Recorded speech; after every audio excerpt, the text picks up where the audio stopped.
Mari kita menenangkan hati dan pikiran kita. Damai sejahtera Allah yang melampaui segala akal akan memelihara hati dan pikiranmu di dalam Kristus Yesus. Amin. Yang menjadi renungan kita terambil dari kitab Rut pasal 2 ayat 12. Beginilah firman Tuhan.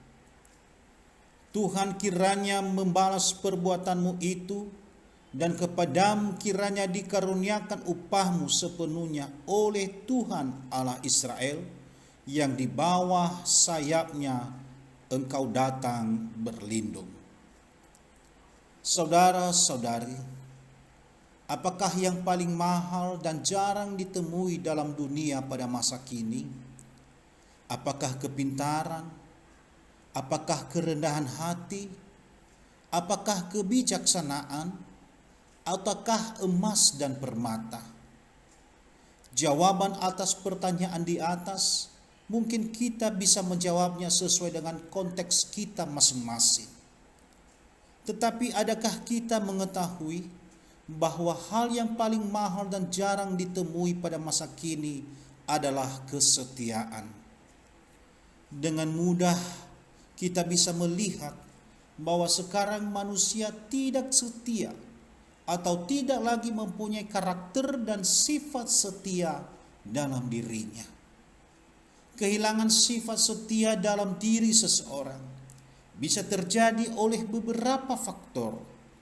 Bisa karena uang, harta, jabatan, hawa nafsu, keinginan daging, kedengkian, iri hati, kepentingan diri sendiri.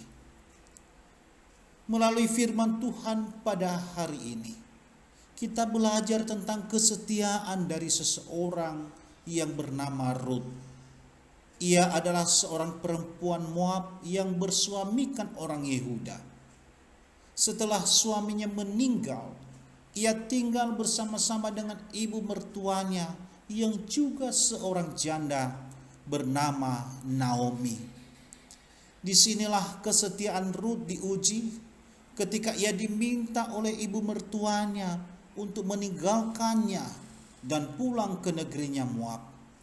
Tetapi Rut bersikeras mengikuti Naomi, sehingga ia berkata, "Janganlah desak aku meninggalkan engkau dan pulang dengan tidak mengikuti engkau. Sebab kemana engkau pergi, ke situ jugalah aku pergi, dan di mana engkau bermalam, di situ jugalah aku bermalam. Bangsamulah bangsaku, dan Allahmulah Allahku." Itu bisa kita baca di dalam Rut pasal 1 ayat 16. Artinya bahwa Rut tetap berkomitmen untuk mengabdi dan setia kepada ibu mertuanya sekalipun suaminya sudah meninggal. Di tengah keterbatasan dan pergumulan yang berat, keduanya berjuang untuk bertahan hidup. Dan lihat apa upah kesetiaannya, bahwa Tuhan mengirimkan seorang yang kaya raya yang mempunyai ladang bernama Boas, yang menebusnya dan mengambilnya sebagai istri, sehingga ia dan ibu mertuanya dapat terbebas dari kemiskinan dan kelaparan. Sungguh di dalam Tuhan selalu ada pengharapan. Saudara-saudari, setia di saat serba ada, serba menyenangkan, itulah yang nampak pada saat ini. Tetapi kalau keadaan serba kekurangan, terbatas, bahkan ketika di dalam pergumulan yang berat, kesetiaan itu menjadi hilang. Ada banyak keluarga yang cerai-berai hanya karena faktor ekonomi, bahkan tak jarang pula oleh keinginan daging. Ada banyak anak-anak Tuhan yang murtad dan meninggalkan imannya kepada Yesus hanya karena uang, harta, jabatan, dan juga hawa nafsu. Untuk itu, apapun keadaan kita dan situasi yang kita hadapi, jangan pernah hilang kesetiaan dalam diri kita.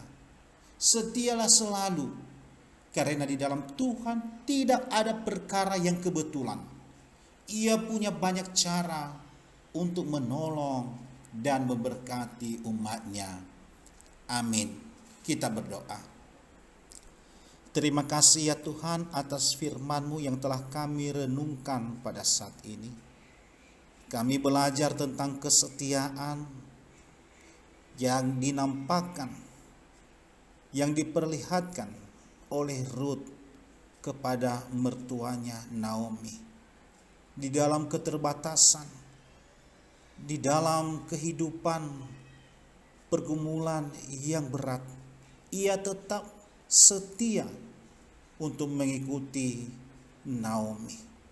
Kiranya begitu juga kami di dalam kehidupan kami. Biarlah setia itu ada di dalam diri kami. Bahkan ketika kami mengalami pergumulan yang berat, kehidupan ekonomi yang melemah, dan juga godaan-godaan duniawi, biarlah kesetiaan itu selalu ada di dalam kehidupan kami. Untuk setia terhadap keluarga kami, terlebih setia di dalam iman kami kepada Yesus. Kuatkanlah kami dan tolonglah kami, karena kami percaya bahwa selalu ada upah yang baik yang kami terima ketika kami setia kepadamu. Kuatkan kami melalui kuasa Roh Kudus-Mu untuk bisa melakukan firman-Mu di dalam kehidupan kami sepanjang kami hidup di dunia ini. Terima kasih, di dalam nama-Mu Yesus kami berdoa. Amin.